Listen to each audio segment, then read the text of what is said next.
Nicole. Everybody is lovely and amazing. Please give another round of applause for Nicole for putting this together. With the help of unseen Chef Rose somewhere. So I'm going to mix it up a little bit and tell you about my badass abuela, my grandmother. My abuela came here to New York from Puerto Rico in 1930, I have to do math quickly, 1938 or 39. She only had a 3rd grade education. She came here with my mother, who was either 5 or 6, because I don't know if my mother was born in 1932 or 33, it's still a mystery. She came here with my mom, with what would become her 2nd husband, to look for the 1st husband that abandoned her and my mom in Puerto Rico. She ended up marrying the 2nd man, raising 4 children, all lived through adulthood. Everybody went past 3rd grade.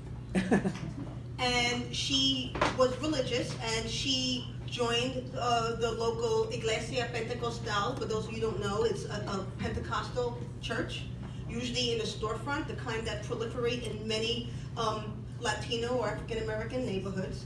And she became a deacon. And a deacon is a very important position in Iglesia Pentecostal, because you're the person who has a gift, like a gift from the Lord. Like, you can speak in tongues, or you can interpret, or you can heal, or you can prophesy. And my grandma was a master of speaking in tongues.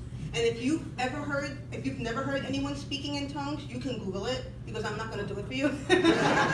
But she was fantastic at it. And there was a year where my younger brother and I lived with her for a year, because my mother was in and out of hospitals.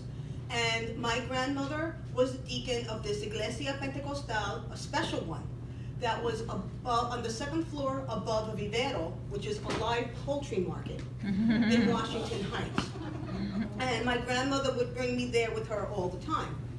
And this was a very special time going to this church, because, chicken feathers would stick to your shoes downstairs.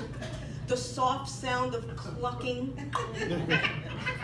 accompanied your prayers. And, the smell of avian slaughter somehow intensified sermons about the holy sangre of Jesucristo. And every time I went there with my grandmother, all the other, hot bigwigs, like queso medianos, medium cheeses, and queso grandes, big cheeses, would respectfully at my grandmother and me as we walked to the front, because children weren't allowed to the front. So I was like, this is pretty good. And, everybody was like, making sure that I was comfortable. And then, I don't speak Spanish at this point in my life. My parents brought me up speaking English, and all of the services were in Spanish. But there's a rhythm and a cadence to any religious service. And I just got into it. I especially got into it when the band came on. I mean, I know that in many Caucasian churches, you just have this moth-eaten old Hammond organ. No, not in a Latino church, okay? You have the 12-piece salsa band that comes there on Sunday morning straight from their Saturday night gig to atone. I mean, there's clave and timbale and 3 guitars and 4 drums, conga, bongo, everything. And the ladies gave me a clave, and they gave me a triangle, and they gave me a tambourine. They said, you can pick. And I'm like, oh my, I'm 5 years old, okay? I'm like, clink, clink, clink, clink, clink, clink, clink, clink, clink, clink.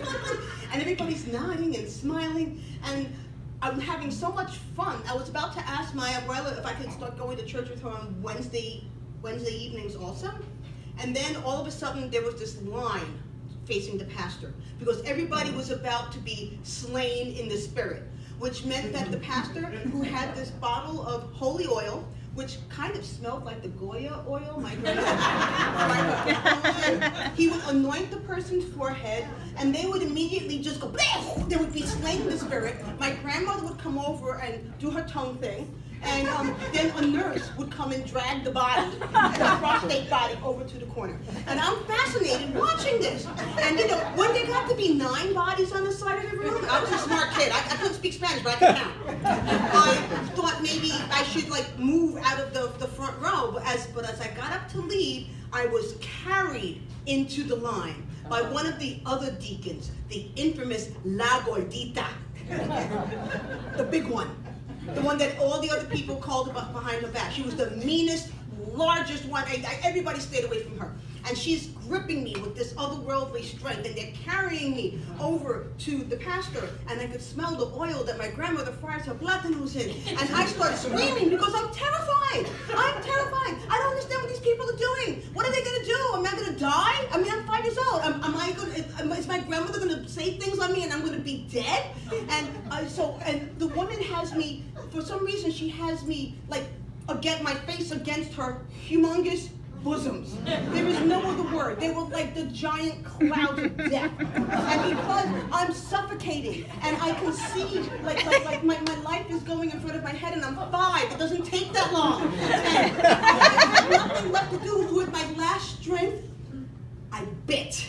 I bit right through her blouse and her living Playtex bra into pliant living flesh, and she screamed and she drops me on the floor and she goes in English, convenient, "This child has a demon." So they all come and they start they have me like drawing cord, like one has one arm, like they have my head, all my limbs, and I'm just like crying. And then I smell the scent of Shalimar perfume, and my abuela walks to the front and she's like, "Quítalo, déjalo." She's like, "Let her go. You don't understand. She's only a child. She does not speak Spanish." So they dropped me again. Second time. This is why I am together. I got dropped in my head a lot. Before first grade. So, and then my grandmother picks me up and everybody's like quiet. And my grandmother takes my hand. She plucks a chicken feather out of my hair. And we walk down the aisle, out of that church, down the stairs, and back home.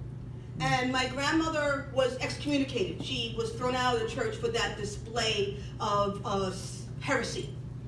And my grandmother, she sat in her room and she prayed with her Bible. And you know, I'm 5, so I didn't really check in too often. But I found out a couple of days later when some people from the church came over and they said they were speaking in English. Thank God, because I remember this. And they said to my grandma, "So did you hear the iglesia closed?"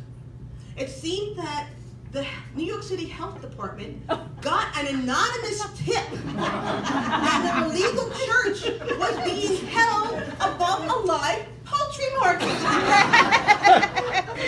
And my abuela was like, "I don't know nothing." You know what I'm saying? I don't know nothing. Now, I will never know if she did write. I mean, she went to school in 3rd grade, so I did not, I couldn't, I was 5. I really didn't write that book, so I didn't write the letter for her. So I will never know if my grandma did, in fact, you know, have anything to do with the demise of this church. But one thing I do know is that this was not the last time that my abuela had my back in my life, until the day that she died in October of 1994. And whenever somebody would question her about her religion or her practices, she would say, "Mira, yo soy un practicing Christian, and I am going to keep on practicing until I get it right." Thank you.